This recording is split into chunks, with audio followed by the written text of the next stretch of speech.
কথায় আছে সংসার সুখী হয় রমণীর গুণে। আর সেই রমণী যদি রান্না করতে না পারে তাহলে তো ভাই সংসারের আগুন নিবানোর জন্য ফায়ার সার্ভিস ডেকে আনতেই হবে। হ্যালো এভরিওয়ান, আসসালামু আলাইকুম সবাইকে। নাজমাজ ব্লগের আরো একটি নতুন ভিডিওতে আপনাদের সবাইকে স্বাগত। আজকের ব্লগটি হচ্ছে একটি মিনি ব্লগ, আশা করি তোমাদের সবার অনেক ভালো লাগবে। তো আজকে আমি সকাল সকাল ঘুম থেকে উঠে দেখলাম বাসায় রান্না করার জন্য পটল ছাড়া কোনো কিছু নেই। ভাবলাম আজকে অন্যরকম কোনো কিছু রান্না করি। তোমরা আগে কেউ এটা কখনো ট্রাই করেছো কিনা জানি না, বাট খাবারটি আমার কাছে ভীষণ প্রিয়। বাসায় একেবারে কোনো কিছু না থাকলে তখন আমি এই রান্নাটি করে থাকি। আমার কাছে মনে হয়েছে বিষয়টি ইউনিক, সো তোমাদের সাথে এটা শেয়ার করা যেতে পারে। আমি এখানে কোনো রেসিপি দিচ্ছি না, জাস্ট ভালো লাগা থেকে শেয়ার করছি। তো প্রথমেই আমি পটল ভাজি করব। প্রথমেই আমি পটলগুলোকে ভালোভাবে ক্লিন করে সিলে ভালোভাবে কেটে ফালি করে নিয়েছি। তারপর কড়াইয়ে পরিমাণ মতো তেল দিয়ে শুকনা মরিচ এবং কুচি করে রাখা পেঁয়াজগুলো দিয়ে দিব। সবকিছুকে একদম ভালোভাবে নেড়ে চেড়ে ভেজে নেব। তারপর পেঁয়াজগুলি হালকা ব্রাউন কালার হয়ে আসলে আগে থেকে হলুদ মরিচ লবণ দিয়ে মেখে রাখা পটলগুলো আমি কড়াইতে দিয়ে দেবো। আর আজকের এই রান্নাটি করা হবে গ্রামের লাকড়ি দিয়ে মাটির চুলায়। মাটির চুলায় রান্না করা যে কোনো জিনিসের স্বাদই অন্যরকম থাকে। আমরা অনেকেই আছি যারা শহরে জীবনযাপন করি, যাদের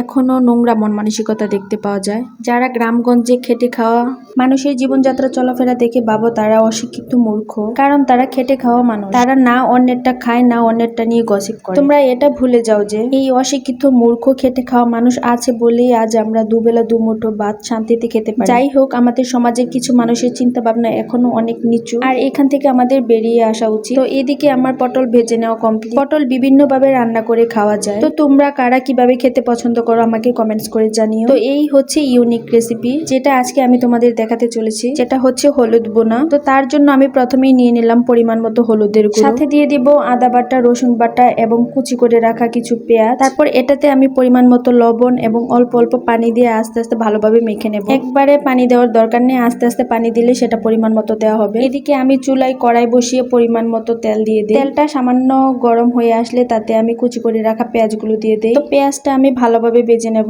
পেঁয়াজ ভাজার সময় যে স্মেলটা আসে, স্মেলটা আমার কাছে অনেক বেশি ভালো লাগে। পেঁয়াজটা এরকম করে ভাজতে হবে যেন একটা হালকা ব্রাউন কালার আসে। তারপর এটাতে আমি মেখে রাখা হলুদ গুলা দিয়ে দিব। আর এই হলুদ বোনাটা শিখেছি আমি আমার মায়ের কাছ থেকে। যখনই বাসায় কোনো কিছু না থাকে বা খাবারের প্রতি অরুচি চলে আসে, তো এই মুখরোচক খাবারটি আপনারা চাইলে বাসায় ট্রাই করতে পারেন। তো হলুদ মাখাটা আমি ভালোভাবে নেড়ে চেড়ে ভেজে নেব। ততক্ষণ পর্যন্ত ভাজতে থাকবো যতক্ষণ পর্যন্ত এটার কালার চেঞ্জ না হয়। তো ছোট কড়াই আমার নাড়াচাড়া করতে কষ্ট হচ্ছিল, তারপর আমি বড় কড়াইয়ে শিফট করে নিই। এখন এটাকে ভালোভাবে নেড়ে চেড়ে ভেজে নেব যেন নিচে না লেগে যায়।